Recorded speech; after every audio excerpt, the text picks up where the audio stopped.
Well. Good morning. Happy Tuesday, my friends. And the international break is almost over. And then we've got Spurs. What's the worst that can happen? But the purpose of today is to talk a bit about Spurs takeover and how that could affect West Ham potentially. Because obviously we know there's mounting pressure on the current ownership at the moment. And obviously Daniel Levy leaving Spurs. No, I'm not saying for 1 second that he's going to be buying West Ham. Could you could you imagine?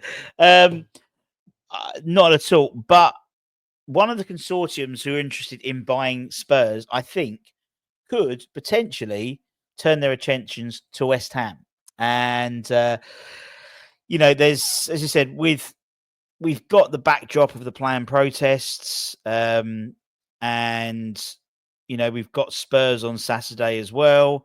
And if anything, it could, this sort of the real story ahead of that could actually be rapidly developing behind the scenes, not on the pitch, although we will have like Kudus and stuff back for playing against West Ham, and it could have further implications, I think, of ownerships of both us and Spurs. Now, if we sort of move back a little bit in terms of sort of looking at the Spurs potential takeover, we know Levy was only chairman at Spurs, and according to reports, was forced out by the club's owners, ENIC. Obviously, circumstances very different from West Ham, where the owner is the chairman as well, or the major shareholder is the chairman as well. Now, according to reports, after selling her stake, Amanda Staveley and her husband here, they set about putting together another consortium in order to invest in another Premier League club. Spurs apparently were among one of their sort of main targets. That was according to Bloomberg last year. But a West Ham top source claimed that a Staveley-led fund could buy into West Ham instead, which is quite interesting. That was, I think, last year. That was originally sort of pitched as a potential.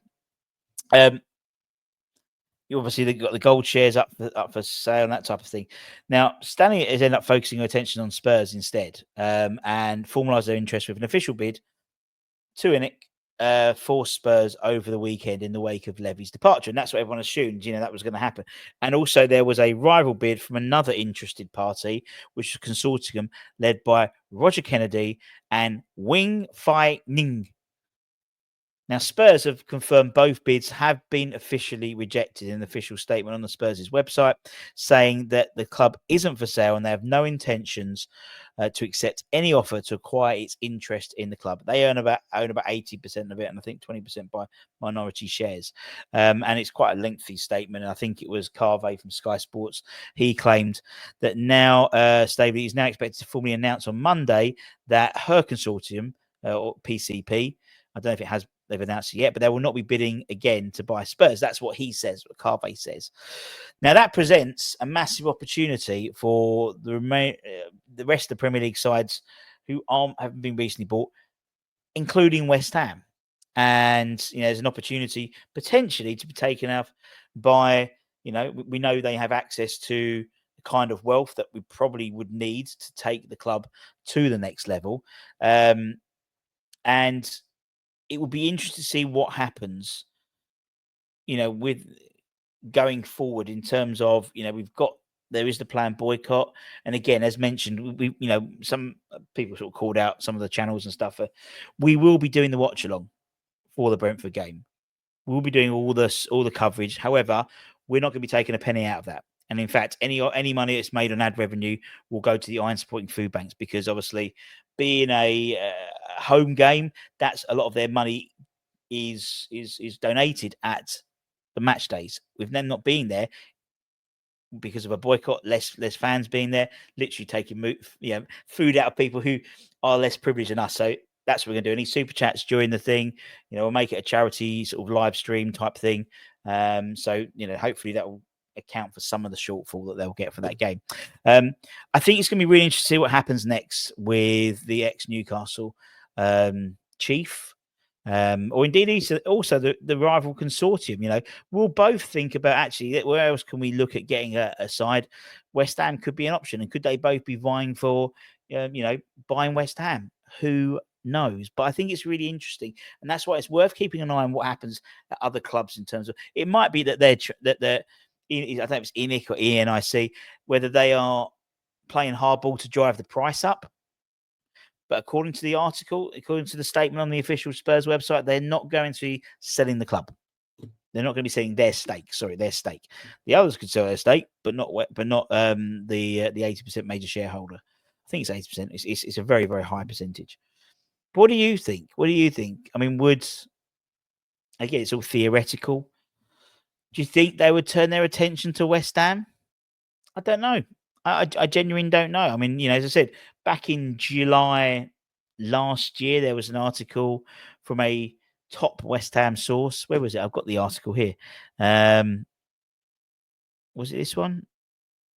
Yeah, actually, from Sean. Sean, back in July last year, said, that he suggested Staveley could kick the tyres at West Ham, giving some or all of, the gold shares are up for sale. And he said, I would be surprised if Amanda and PCP Capital Partners don't kick the tyres at West Ham at a possible investment. She sold 5.7% of the Newcastle. This was last year, of course, and he's looking to start a new project. And she's apparently raised over $500 million to invest in football with a number of Premier League clubs being looked at. Interesting.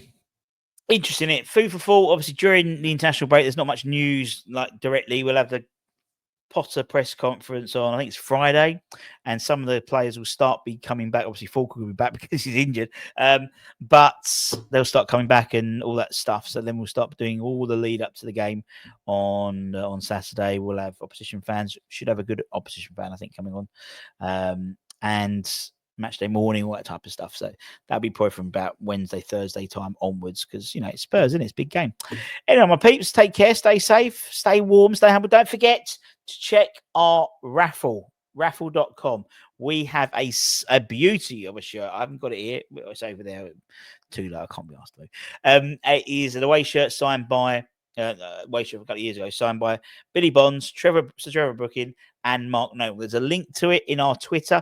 I'll make sure there's a link in the description below. It's £5 a ticket, and that closes, I think, on Friday. So you can bag yourself an absolute bargain. There's you buy two, get one ticket free, all that type of stuff as well. So check it out in the description below. We had the latest episode of Brothers in Crossed Arms yesterday. It's filmed live at the Caravan. Not live, but we filmed at the Caravan.